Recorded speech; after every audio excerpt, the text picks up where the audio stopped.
President Trump tapping Oklahoma law enforcement veteran Lance Schroyer to be the next director of ICE. The president posting this: Lance Schroyer has what it takes to detain and deport illegal alien criminals, including murderers, rapists, and drug traffickers at a rate never seen before. The Senate must confirm Lance immediately. Do not delay.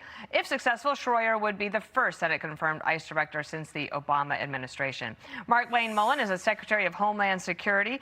You know Lance Schroyer. I'll just put up on the board here for people to see. He's had 29 years of law enforcement experience, and he worked alongside state and federal partners on removing illegal aliens from Oklahoma. Tell me a little bit more about him and what you expect in terms of getting him confirmed. Well, first of all, Dana, we went through a nationwide search for over 2 months looking for the right person. I interviewed countless individuals, and because we wanted someone not that could just hold the position, someone that could also be confirmed. And here you have Lance that was literally right in front of me the whole time. And you have a guy that has served the country his whole life. He was a Marine Raider before he went into law enforcement, 29 years, ran special units at the Oklahoma Highway Patrol. He stood up special units to rescue children, which you know is a huge focus of us. The 287G program, the state of Oklahoma arrests more illegals with the 287G program than all other 49 states. The only one more so is Florida, so we're number 2 in the nation, and our population base is drastically different, and that was because of direct leadership of Lance. And so Lance is the right person for the job. He's going to bring in professionalism.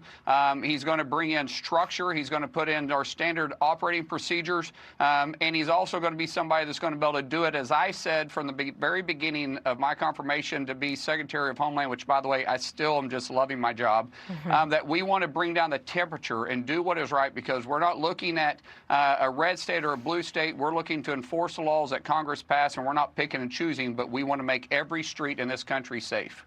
Okay, so he has your confidence of the president. We'll see how that goes. There was a big decision last week in the Supreme Court. We're waiting for another one, perhaps at the top of the hour, on birthright citizenship. But last week it was on temporary protected status. There's a lot of Democrats who did not like what the court had to say. Listen here.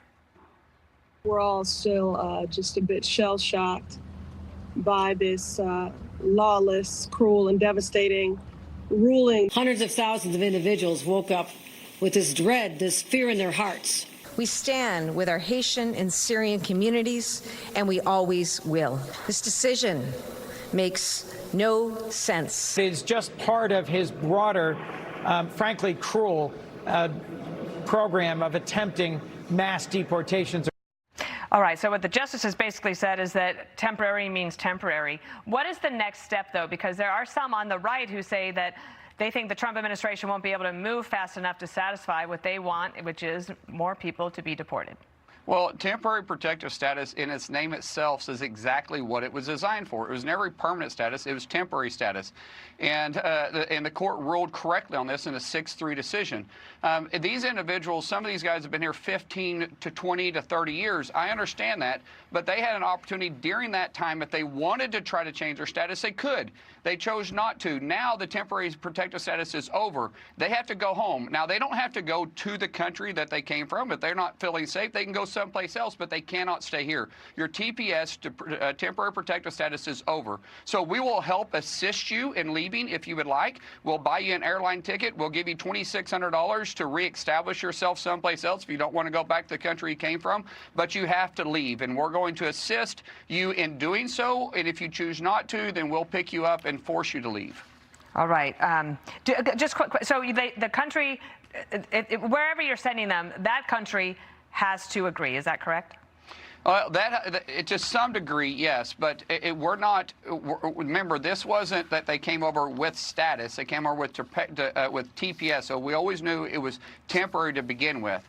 So we can send these individuals back without actually extraditing them to there. So this isn't a court system that they got to go through with some people that came to this country illegal. The Supreme Court has already ruled that the temporary protective status doesn't apply. So if they could fly here, they can also fly home. This isn't the same thing as extraditing them there. Well, and many of them came from, like, for example, Chile, because they'd already left their home country. Right. Thank you, Mr. Secretary, and have a great 4th of July. Thank you. Be sure to like and subscribe for all the Fox News latest on YouTube, and catch full shows streaming now on Fox One.